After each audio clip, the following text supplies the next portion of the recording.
E fala, meus bitcoiners, como que vocês estão? Sejam muito bem-vindos a bitcoinblock.com.br, a sua central de notícias blockchain. Eu sou o Arthur do canal Cripto, trazendo mais um primeiro bloco de notícias, que é um quadro que eu faço aqui no canal comentando as notícias mais importantes, relevantes que estão acontecendo nas criptomoedas e no mundo. E antes de começar, eu queria aí te pedir pelo aquele like, isso é muito importante. Isso faz o YouTube recomendar nosso conteúdo para outros usuários. Hoje a gente vai passar dos principais dados macroeconômicos que a gente vai ter agora para esse resto de semana que devem causar uma certa volatilidade aí no mercado e já tem dado que está fazendo o mercado se mover. Vamos falar aí sobre o hack da Bitfinex e como que a gente vai ter aí a recuperação integral dos fundos e como que isso vai funcionar. Sim, o hack aconteceu lá em 2016, você vai saber tudo a respeito. Vitalik Buterin, o criador do Ethereum, foi a pessoa que está sendo cotada aí para ganhar o Prêmio Nobel da Economia. Isso já vai sair oficialmente ao longo aí das próximas semanas e pode ser que ele esteja na lista aí de pessoas para ganhar esse Prêmio Nobel. E por final, algo que viralizou muito nas redes sociais foi o documentário da HBO que prometeu desmascarar Satoshi Nakamoto. Só que isso acabou virando chacota. Então, para isso e tudo mais, não esquece de deixar o like, verificar a sua inscrição aqui no canal. E no momento que esse vídeo está sendo gravado, o Bitcoin está cotado nos $60.800, queda de 2,5%, puxando a maior parte das criptomoedas para baixo, certo? Enquanto isso, o Ethereum está nos $2.300, queda de 3%, voltando aí às mínimas, né, dos últimos meses. E essa está sendo uma semana muito tensa, em especial nessa quarta-feira.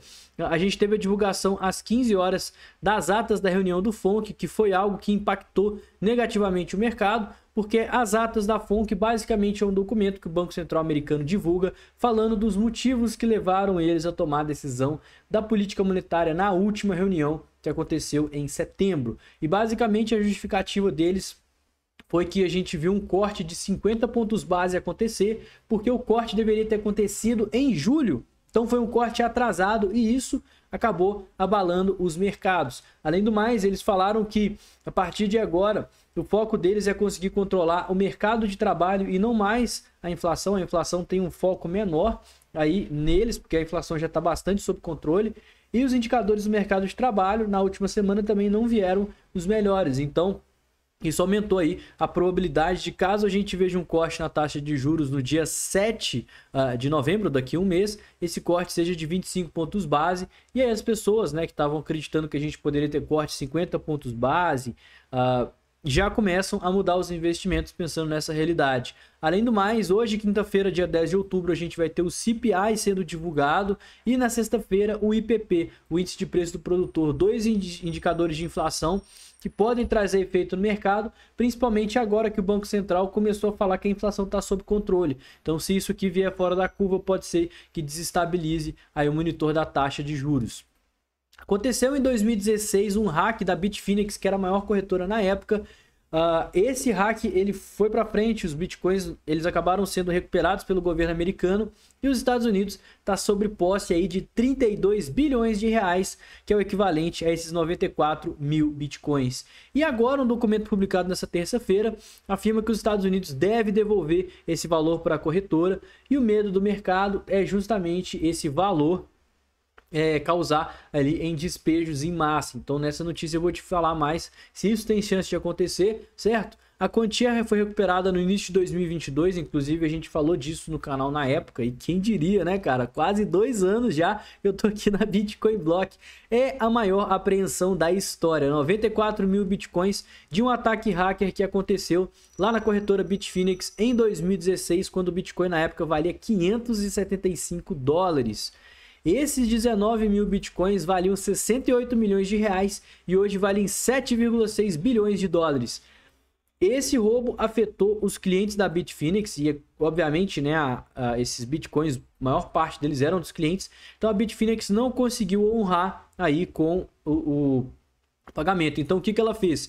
Criou um token chamado BFX, distribuiu para as pessoas que perderam dinheiro, para no longo prazo esse token se valorizar, porque a Bitfinex era a maior corretora do mundo. É como se a Binance tivesse sofrido um ataque hacker, criasse o BNB, dasse o BNB para compensar isso e o BNB começasse a se valorizar a partir dos anos que foi o que funcionou, porque um ano depois aconteceu a Bull Run em 2017, e aí esses tokens começaram a se valorizar e a Bitfinex continua entre as maiores do mundo. Além do mais, ela criou outros tokens, como o Recovery Right Token e também o Leo, que são tokens aí que vieram justamente para ter essa estratégia de ressarcimento. E agora, né, os Estados Unidos devem devolver esses bitcoins e as pessoas já começaram a ficar com medo. Será que vai ter despejo em massa? E a grande questão é que não, porque primeiro que 20% desses bitcoins vão ficar com a Bitfinex e não devem ser gastos, e os outros 80% não vão propriamente ser bitcoins, eles vão ser trocados pelo token Leo, e esse token Leo é como se fosse um título de comércio aí desses bitcoins. Então as pessoas que são holders do token Leo poderiam vender esse token Leo, mas preferiam segurar para receber os bitcoins em troca, que é mais ou menos o que aconteceu ali com o pessoal da Mt. Gox recentemente. A gente não viu a galera vendendo porque eles querem segurar o Bitcoin.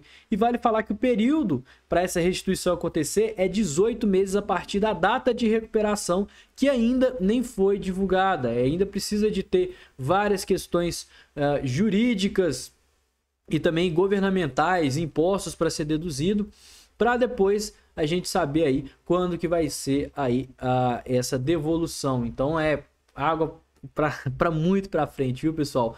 Vitalik Buterin pode receber o Prêmio Nobel da Economia, segundo alguns analistas. É isso, né, que o Tyler Cowen, que é um analista bem conceituado nos Estados Unidos, falou a respeito do criador do Ethereum. Falou que ele é uma das principais figuras no mundo da criptomoeda, que ele deve ganhar o Prêmio Nobel da Economia, que é simplesmente a maior honra que o economista pode receber. Então ele declarou isso publicamente porque, segundo esse Tyler, o Ethereum ele fez contribuições revolucionárias para a economia monetária, inclusive solucionando vários problemas que até então eram impossíveis, né? Muito difíceis, desafiou teorias econômicas tradicionais, uma vez que a plataforma é um marco digital, não só pela moeda, mas também pelas contribuições de contratos inteligentes, aplicativos descentralizados e tudo mais. E além de ter criado toda essa plataforma, o Vitalik Buterin ele ainda conseguiu, enquanto a rede estava movimentando, fazer a transação do Proof of Work para o Proof of Stake nos últimos anos, que segundo esse economista é como se você trocasse o pneu do carro enquanto ele ainda estivesse em movimento, né?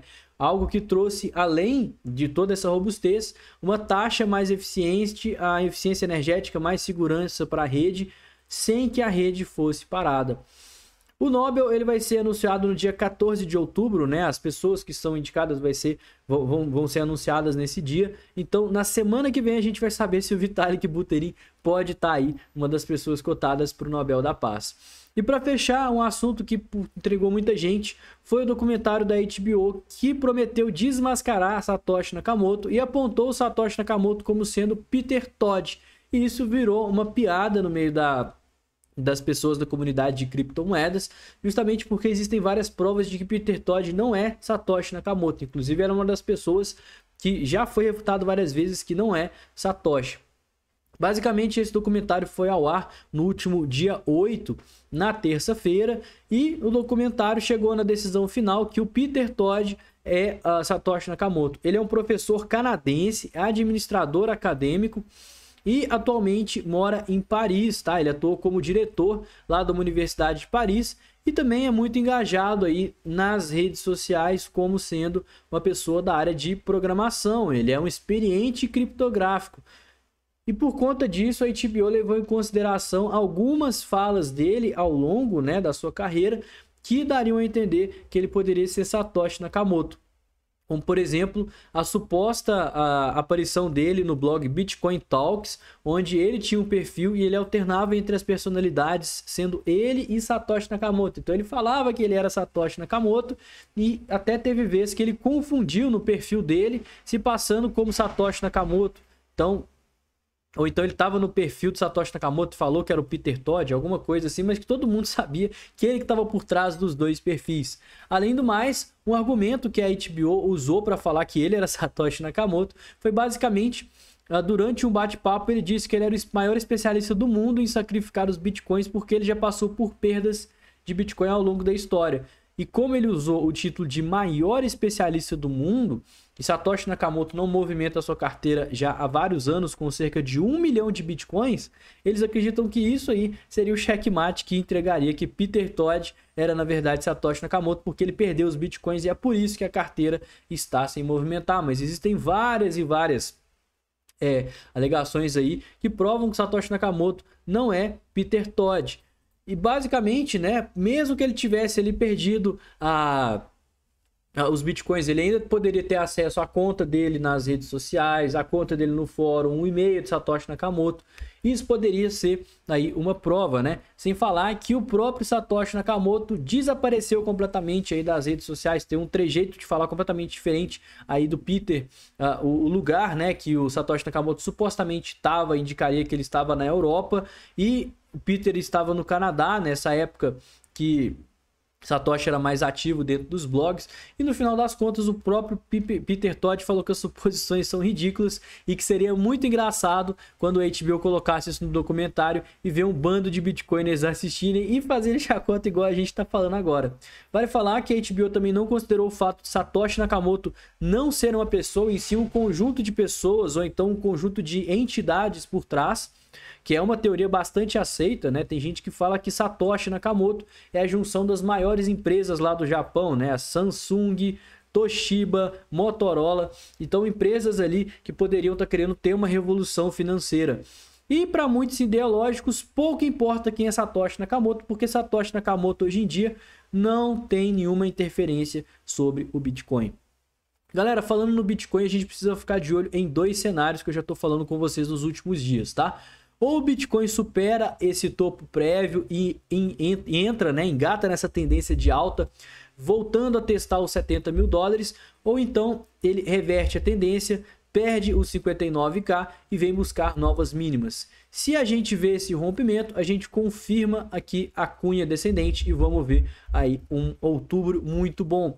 Se a gente perder os 59k, a maior probabilidade é que o Bitcoin volte para os 57 e quem sabe até volte aqui para regiões de mínimas. Eu acho bastante improvável que esse retorno para as mínimas aconteça, mas só de perder os 59 talvez a gente tenha que recalibrar essa cunha e essa cunha passe a ser uma espécie de canal ascendente. Então vai ser uma bandeira de alta que continua com o mesmo sentimento aqui de acumulação para a tendência de alta, certo?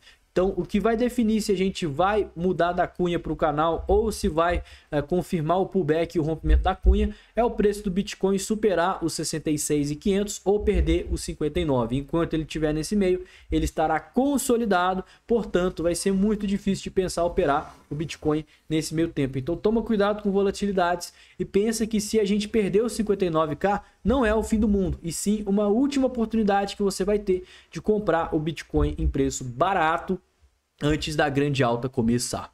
Pessoal, o vídeo de hoje foi esse, espero que você tenha gostado. Se você não me conhece e não conhece o canal, se inscreve, deixa o like, não esquece de seguir a gente nas redes sociais. Eu vou ficando por aqui. Tenha um excelente dia, uma ótima semana e valeu, galera. Falou!